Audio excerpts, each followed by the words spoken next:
Close your eyes for a moment. Imagine you are standing in the middle of a jungle. Not a nice jungle. Not the kind you see in travel magazines with crystal waterfalls and colorful birds. No. This jungle is alive in the worst possible way. The air is so thick with humidity that every single breath feels like drinking warm soup. The ground beneath your feet is soft, wet, unstable. Things move in the darkness. You don't know what they are. You don't want to know. Mosquitoes cover every inch of exposed skin. Leeches find you in water you didn't even see. The smell of rotting leaves never goes away. Day and night blur together under a canopy so thick that sunlight barely reaches the ground. Now imagine living in that jungle, not for a week, not for a month, not even for a year, for 30 years. 30 years alone, armed, waiting. Believing with every cell of your body that the war you were sent to fight was still happening. While the rest of the world rebuilt itself from the ashes of World War II, while humanity walked on the moon, while rock and roll was born, peaked, and transformed into something else entirely. One man stayed behind, one man refused to stop fighting. His name was Hiro Onoda, and this is not just a story about survival, it is a story about what happens when belief becomes stronger than reality.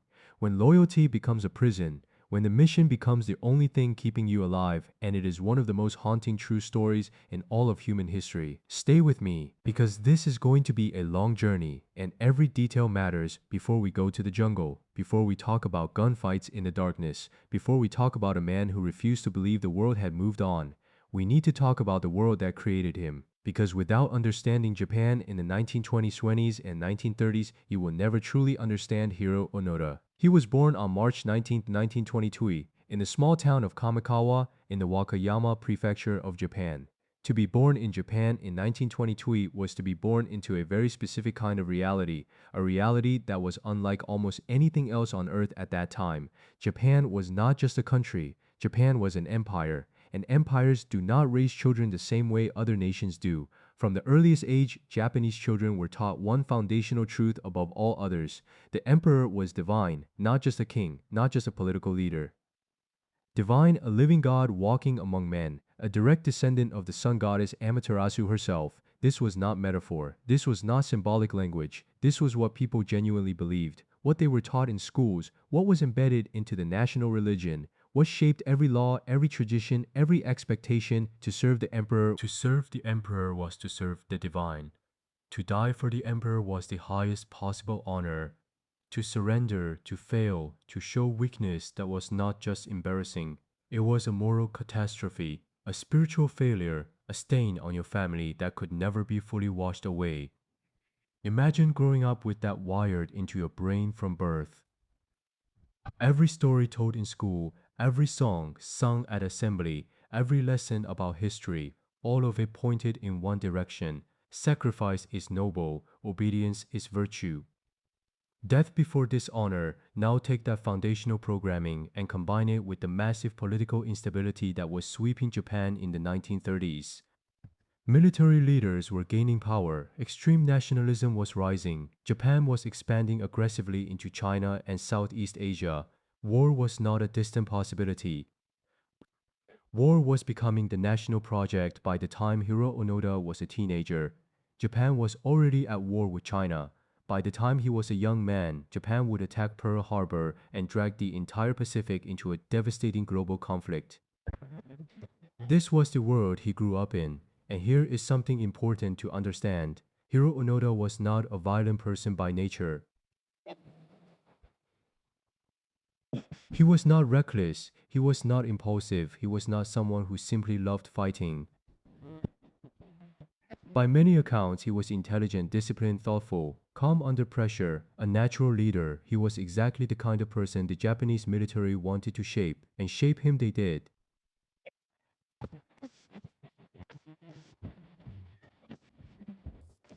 In 1942, at just 20 years old, Onoda was drafted into the Imperial Japanese Army, standard training, standard deployment expectations. But then something unusual happened. He was selected for something different, something far more specialized, something that would define the rest of his life in ways he could not possibly imagine. He was sent to the Futamata branch of the Nakano School, and what happened at the Nakano School changed everything. Most people who have heard of Hiro Onoda do not know about the Nakano School, and that is a mistake because the Nakano School is the single most important detail in this entire story. Without the Nakano School, Onoda probably surrenders in 1945 like almost every other Japanese soldier. He goes home, he rebuilds his life. The world never hears his name. But the Nakano School did exist, and it changed him at a fundamental level. So what was it? The Nakano School was Japan's elite intelligence and special operations training facility. Think of it as the Japanese equivalent of spy school crossed with guerrilla warfare training crossed with psychological conditioning. The soldiers trained there were not being prepared for standard battlefield combat. They were being prepared for something far more complex, far more dangerous, and far more psychologically demanding. They learned sabotage, espionage, covert infiltration, survival behind enemy lines, psychological warfare, intelligence gathering, and critically, how to operate completely alone, cut off from command, potentially for extended periods of time. One of the most important lessons drilled into every Nakano trained soldier: never trust enemy information. The enemy will lie to you, the enemy will try to trick you. The enemy will use propaganda to break your spirit. They will tell you the war is over. They will tell you to surrender. They will tell you that your country has given up. None of it is true. All of it is designed to weaken you. Do you understand why this matters? This single piece of training, distrust enemy information, became the lens through which Onoda would interpret everything that happened to him over the next 30 years. Every leaflet dropped from an airplane telling him the war was over. Enemy propaganda. Every newspaper found in the jungle reporting Japan's surrender, fabricated by American intelligence. Every loudspeaker announcement, psychological warfare. Every local Filipino telling him to put down his weapon. Enemy collaborator. The Nakano School hadn't just trained him for war. It had built a fortress inside his mind. A fortress that was designed specifically to resist exactly the kind of information that would have saved him. There is something almost tragically perfect about that. The better his training worked, the longer he stayed trapped. He graduated from the Nakano School in late 1944. The war in the Pacific was going very badly for Japan at this point. Island after island had fallen to American forces. Japanese supply lines were collapsing. The empire was bleeding out, but that was not something young soldiers like Onoda were being told clearly. The propaganda machine was still running, still insisting Japan would prevail, still describing glorious victories that were actually catastrophic defeats. Into this swirling chaos of a dying empire, Onoda received his orders.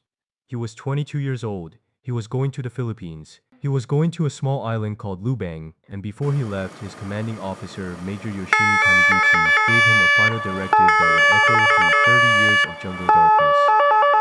Major Taniguchi's words were simple. They were clear, and they were, in the most haunting sense imaginable, completely fulfilled. You are absolutely forbidden to die by your own hand. It may take 3 years, it may take 5, but whatever happens, we will come back for you. Read those words again: forbidden to die by your own hand. In the context of Imperial Japanese military culture, this was extraordinary. Most soldiers understood that death, honorable death in battle or by their own hand before capture, was expected. It was the tradition. It was considered noble. But Nakano-trained soldiers were different. They were too valuable to throw away. Their job was not to charge into machine gun fire. Their job was to survive, to gather intelligence, to disrupt the enemy, to keep fighting even when everything seemed lost. So Taniguchi ordered Onoda to live. No matter what, no matter how long, no matter how hard. And he told him, "We will come back for you," or "We will." Come back, those 4 words, that promise, that order. It became the foundation of everything that followed, because Hiro Onoda did not have a flexible relationship with orders. He had an absolute one. Orders were not suggestions. Orders were not guidelines. Orders were sacred obligations. He would carry that order into the Philippine jungle. He would carry it through the death of his companions. He would carry it through the death of his companions. He would carry it through decades of isolation. He would carry it all the way to 1974. 29 years, 11 months. And some days Lubang Island say the name slowly. Lubang, it doesn't sound like the kind of place that would hold a man for 30 years. It sounds small, quiet, forgettable, all because of an order given in 1944. The transport ship carrying him to Lubang Island cut through dark Pacific waters. Around him, Japan was losing a war. He didn't fully know that, and even if he had known, he had his orders, he had his mission, and he was going to complete it. And in some ways it sits about 75 miles southwest of Manila in the Philippines. It's roughly 75 square kilometers of mountains, jungle, coastline, and farmland. Before the war, it was a peaceful agricultural community. People grew rice, raised cattle, fished the surrounding waters, lived simple, ordinary lives. Then the war arrived. Japanese forces occupied the island during World War II. American and Filipino forces would eventually take it back, and somewhere in the chaos of that transition, Hiro Onoda slipped into the jungle. He arrived at Lubang in December of 1944. His mission was clear: destroy the airfield, sabotage the pier, disrupt enemy operations, gather intelligence, continue resisting. When American and Philippine Commonwealth forces invaded in February of 1945, most of the Japanese garrison on the island was quickly overwhelmed. Many were killed, many surrendered. But Onoda didn't do either. He retreated into the mountains, into the jungle.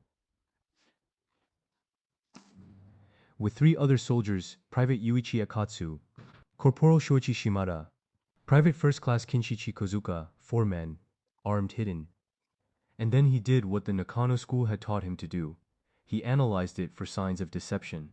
The wording felt off, some of the phrasing seemed unusual for an official military document. Certain details didn't match what he expected. This was enemy propaganda, obviously. The Americans were desperate. Japan must be winning back ground somewhere.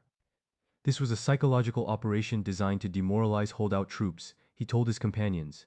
They agreed. They stayed in the jungle. The weeks kept turning into months. The months kept turning into years, and the world kept desperately trying to reach Hiro Onoda. Japanese officials broadcast messages on radio. Families recorded personal appeals begging soldiers to come home. Former military officers traveled to the Philippines to urge holdouts to surrender. Photographs were dropped from aircraft showing family members still alive. None of it worked. For Onoda, every attempt to reach him was further proof that he was doing the right thing. The enemy was trying harder and harder to break him. That meant he was still a threat. That meant the war was still worth fighting. The more they tried, the more certain he became. It is almost unbearable to think about. All those families, all those voices on the radio, all those photographs of parents and siblings and friends. Falling on a mind that had been specifically trained to see compassion as a weapon. Time does something strange to human beings when it stretches on long enough. It doesn't just pass, it transforms. It reshapes the person living through it. In the first weeks after retreating into the jungle, Onoda and his companions were still thinking like soldiers on a temporary mission. They expected rescue, they maintained full military discipline. They believed this was a short-term situation, but as weeks became months, as months became years, something fundamental began to shift.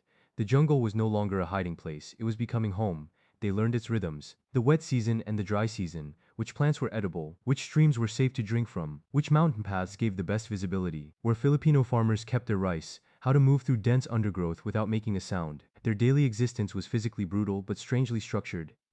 They woke early, they performed daily routines, they maintained their weapons obsessively. Onoda cleaned his rifle every single day. He knew that a malfunctioning weapon in the jungle was a death sentence. They rationed food carefully, supplementing their diet with whatever the jungle provided. Bananas, coconuts, roots. Occasionally they would steal rice from local farms in the dead of night. Sometimes they butchered cattle. The farmers who lost animals to these raids lived in quiet fear. Because here's something that tends to get left out of the romanticized version of the story. The local Filipino population was terrified of them. To the people of Lubang Island, these men were not heroic survivors. They were not tragic figures to be pitied. They were armed men who raided farms, who shot at police patrols, who occasionally wounded or killed people in confrontations. The holdouts were not just surviving passively, they were actively engaged in what they believed was an ongoing guerrilla war. From their perspective, every Filipino farmer could be an informant. Every police patrol was an enemy unit. Every civilian building could hide enemy soldiers, so they acted accordingly. They set fires, they sabotaged equipment, they attacked people they perceived as threats. The civilian death toll over the years from confrontations with the holdouts is difficult to pin down exactly. But it was real. Real people died. Real families grieved. Real communities lived in the shadow of armed men in the jungle for decades. This is the part of Hiro Onoda's story that demands moral complexity. He was sincere. He genuinely believed he was doing his duty, he was not malicious, he was not a murderer by psychological inclination. But sincerity does not prevent harm. Belief does not change consequences, and the Filipino civilians caught in his 30-year war had no obligation to suffer because one man's training had made reality inaccessible to him. Remember that as this story continues, remember both truths at once, because this story does not allow comfortable simplicity. 4 men entered the jungle in 1945, but 4 men would not stay together forever. The first to leave was Private Yuichi Okatsu. By 1949, 4 years into hiding, Okatsu had reached his limit. 4 years of jungle, 4 years of constant fear, 4 years of raids and near escapes and hunger, and watching the world try desperately to tell them something they refused to believe.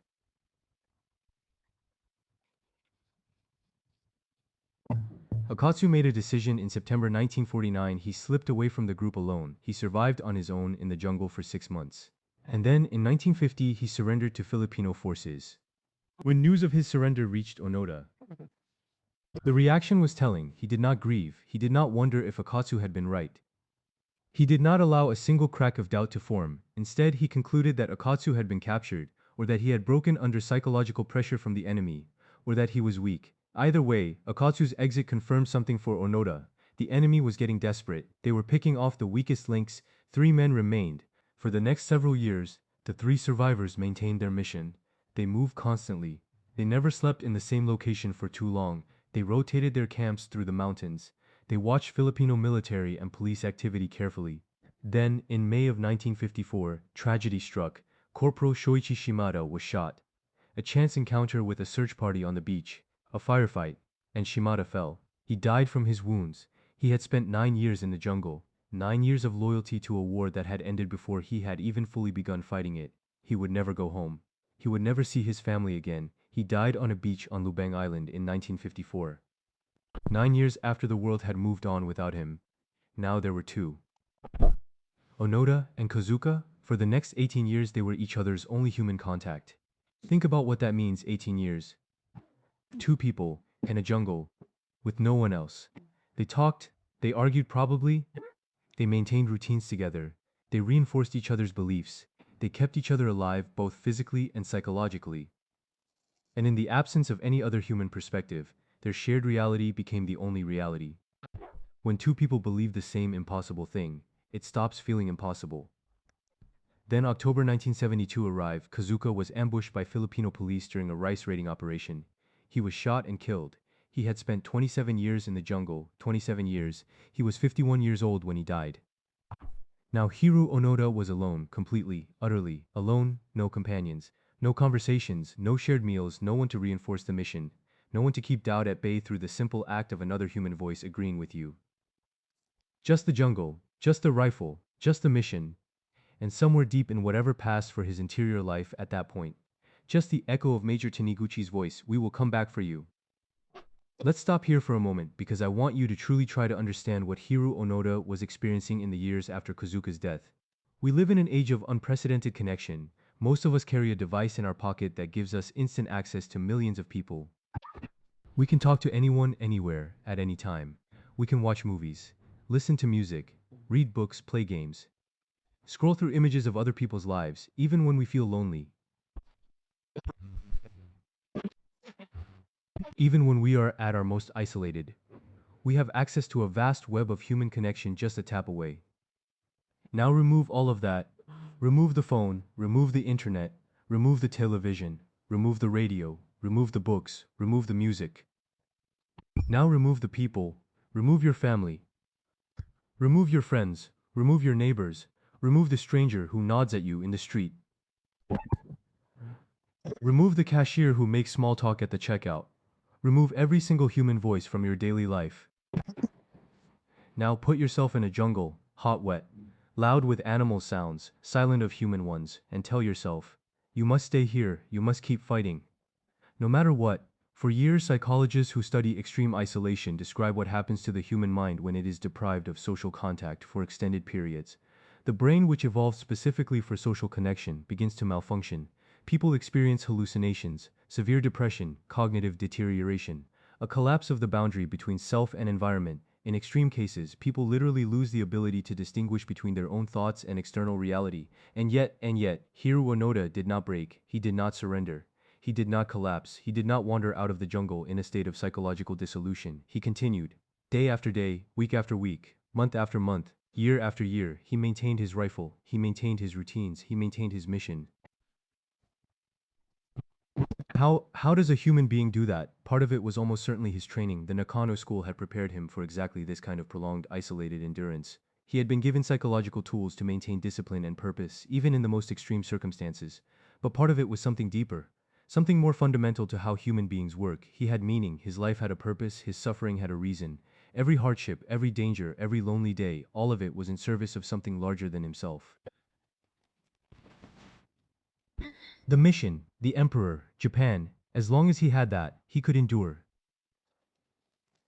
This is actually something well documented in psychology. Viktor Frankl, the psychologist who survived Nazi concentration camps, wrote extensively about how meaning is the single most important factor in human psychological survival. People can endure almost anything if they believe there is a reason for it. Onoda had a reason. It just happened to be built on a foundation of false information, a reality that had dissolved in 1945. But he didn't know that, or more precisely, he couldn't allow himself to know that. Because if the war was over, then what was any of this for? What was Shimada's death for? What was Kazuka's death for? What were the 30 years for?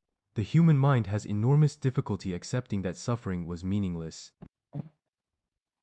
It creates meaning where none exists. It rationalizes, it reframes, it insists on purpose. For Hiro Onoda, accepting that the war was over wasn't just updating his beliefs, it would have been shattering everything he had used to survive. And alone in the jungle, with no companions left to help him hold reality together, that was simply not something he could do. In 1974, a young Japanese man named Norio Suzuki made a decision that most people in his life probably considered slightly insane. He was going to travel the world looking for three things. First, Lieutenant Hiro Onoda. Second, a giant panda. Third, the abominable snowman. In that order, let that sit for a second. Most of the world had given up on Onoda by this point. He had been officially declared dead by Japanese authorities years earlier. The prevailing wisdom was that even if he had once been alive in the jungle, he surely must have died by now. He would be in his early 50s. Alone with no support system in a jungle that killed people, but Suzuki was not most people. He was young, he was adventurous, he was possessed of what we might charitably call an extraordinarily optimistic worldview, and he was deeply curious about Onoda specifically. So in February of 1974, he went to Lubang Island. He didn't go with a military escort, he didn't go with a research team, he didn't go with sophisticated tracking equipment. He essentially just walked into the jungle and started looking, and he left notes. Messages for Onoda, notes explaining who he was, notes saying that Onoda was not forgotten, that people wanted to meet him, that he just wanted to talk. And then on February 20th, 1974, something that should have been statistically impossible happened. Norio Suzuki found him, or more precisely, Hiro Onoda found Norio Suzuki and chose not to shoot him. The meeting must have been one of the strangest moments in the 20th century. Imagine what Suzuki saw. A man in a faded, repaired, decades-old Imperial Japanese Army uniform, carrying a functioning rifle, ammunition pouches, a weathered face that had spent 30 years under jungle sun and rain, eyes that had not seen another Japanese person in years. And imagine what Onoda saw. A young Japanese man wearing modern clothes, looking healthy, looking like someone from a different world, because he was from a different world. They spoke in Japanese. Suzuki explained who he was. He explained that the war was over. He explained that Japan had changed, that Japan was prosperous and peaceful, that people back home missed him, that his family wanted him to come home. Onoda listened. He was calm, he was polite, he was, by all accounts, remarkably coherent and mentally sharp, and then he explained his position. He would not surrender. Not because he didn't find Suzuki credible, necessarily, but because Suzuki was not his commanding officer, and until a superior officer formally relieved him of duty, he was still on active military service. His orders were still in effect. Military protocol sacred, inflexible. Even 30 years later, even alone in the jungle, even talking to a young adventurer who had come to find him out of sheer stubbornness and optimism, the rules still applied. Suzuki left the jungle, but he left with something invaluable. He left with photographs. Proof that Hiro Onoda was alive, and he left knowing exactly what it would take to bring him out. They needed to find Major Yoshimi Taniguchi, or Major Yoshimi Taniguchi, the man who had given Onoda his final orders in 1944. The man who had said, "We will come back for you." In 1974, where was he? He was working in a bookstore. Let that sink in. The man whose words had sent Hiru Onoda into 3 decades of jungle warfare was selling books in Japan. He had long since left military life. He was living quietly, ordinarily, the way millions of post-war Japanese people had chosen to live. Moving forward, building a new life in a changed country. And then Suzuki's photographs reached the public, and everything exploded. Japan was stunned. Hiru Onoda was alive. The ghost soldier was real. He was still out there. Still fighting, still waiting. The Japanese media went into overdrive. The government scrambled to respond. And Taniguchi, the bookstore owner, suddenly found himself at the center of one of the most extraordinary human stories of the 20th century. He agreed to go, of course he did. What else could he do? He traveled to Lubang Island. He made his way into the jungle. He was older now, much older. The war had ended when he was in his 30s. He was in his 60s now, a civilian, a bookstore owner going back into the jungle to find a soldier still fighting the last war. They found Onoda. And on March 9, 1974, in a small clearing in the Philippine jungle, one of the most remarkable scenes in modern human history took place. Taniguchi stood before Onoda in his civilian clothes. He carried official documents. He was there as a representative of the Japanese government. And he formally relieved Hiru Onoda of duty. He read the official orders aloud. He told Onoda that all combat activity was to cease immediately, that he was to surrender to the nearest Filipino authorities, that the war was over, had been over for 29 years. And Hiru Onoda, after 30 years in the jungle, after losing his companions one by one, after surviving things that would have destroyed most human beings, wept, he wept. And then he did something that, in its own way, was almost more astonishing than anything else in this story. He emerged from the jungle in full military dress. His uniform, repaired so many times before more repairs than original fabric, it was as neat as he could make it. He carried his rifle, still functional, still maintained. After 30 years in the Philippine jungle, still working, he carried grenades. He carried hundreds of rounds of ammunition. He carried a samurai sword given to him by his father. He walked out of the jungle like a soldier reporting for duty, head up, spine straight, as though 30 years had been no more than a long assignment. He surrendered his rifle to Philippine President Ferdinand Marcos in a formal ceremony. Marcos pardoned him immediately, on the grounds that he had genuinely believed he was acting under lawful military orders. The world watched in disbelief, and Hiro Onoda blinked in the sunlight, and tried to understand what it meant to exist in 1974. When Hiro Onoda stepped off the plane in Japan, he was 52 years old, and the Japan he returned to bore almost no resemblance to the Japan he had left. The Japan he had left was an empire. Rigid, militaristic, obsessed with honor and sacrifice, at war with much of the world. The Japan he returned to was something else entirely. It was one of the most economically successful nations on earth. It had rebuilt itself from the devastation of atomic bombs and total defeat into a modern technological powerhouse. Tokyo, once bombed into near rubble, was now a gleaming, ultra-modern metropolis. Japanese cars were driving on roads around the world. Japanese electronics were in homes across the globe. The country had transformed completely. The emperor was still there, but now he was a constitutional monarch, a symbol, not a living god, not the divine figure of Onoda's childhood, just a man. The military values that had defined his entire upbringing, gone, or at least dramatically changed. Japan's constitution, written under American occupation, had renounced war entirely. The world he had preserved himself for did not exist anymore. The homecoming was overwhelming. The media attention was intense. Everyone wanted to see him. Everyone wanted to talk to him. Everyone had opinions about what he represented. To some, he was a hero, a symbol of extraordinary loyalty and discipline, proof that the human spirit could endure almost anything. To others, he was a tragic victim, a cautionary tale about what happens when military indoctrination overrides basic human reasoning, a man whose life had been stolen from him by a system that valued obedience over humanity. Both groups had valid points, and Onoda navigated this attention with the same quiet discipline he had maintained in the jungle. He wrote a memoir. He tried to process what had happened. He tried to adapt, but adapting was hard. He found modern Japan disorienting. The values were different, the priorities were different. Young Japanese people in the 1970s were interested in things that seemed incomprehensible to him. Fashion, pop music, economic prosperity, individual happiness, these were not the concerns of the world he had come from. Eventually, he made a decision that probably surprised people. He moved to Brazil, he bought land, he raised cattle, he built a life in the countryside, away from the crowds, away from the cameras, away from a Japan that had moved so far from everything he understood. In Brazil, surrounded by farmland and open sky instead of jungle, he finally found something like peace. Years later, he returned to Japan. He established wilderness survival camps for young people. He taught them navigation, self-reliance, discipline, connection to nature. In a beautiful and deeply strange way, the only things he had to offer the world were the things the jungle had taught him. He died on January 16, 2014. He was 91 years old. He had outlived his war by nearly 7 decades. He had outlived the empire he fought for, the commanding officer who had kept him fighting, the companions who had died beside him, the world that had created him. He outlived almost everything, except perhaps the questions his story keeps raising. I want to end this video not just by summarizing what happened, but by asking what it means, because Hiro Onoda's story is about more than one stubborn soldier in a jungle. It is about something deeply fundamental to how human beings operate. We are not primarily rational creatures. I know that is uncomfortable to hear. Most of us like to think of ourselves as evidence-based, as open-minded, as willing to change our beliefs when facts demand it.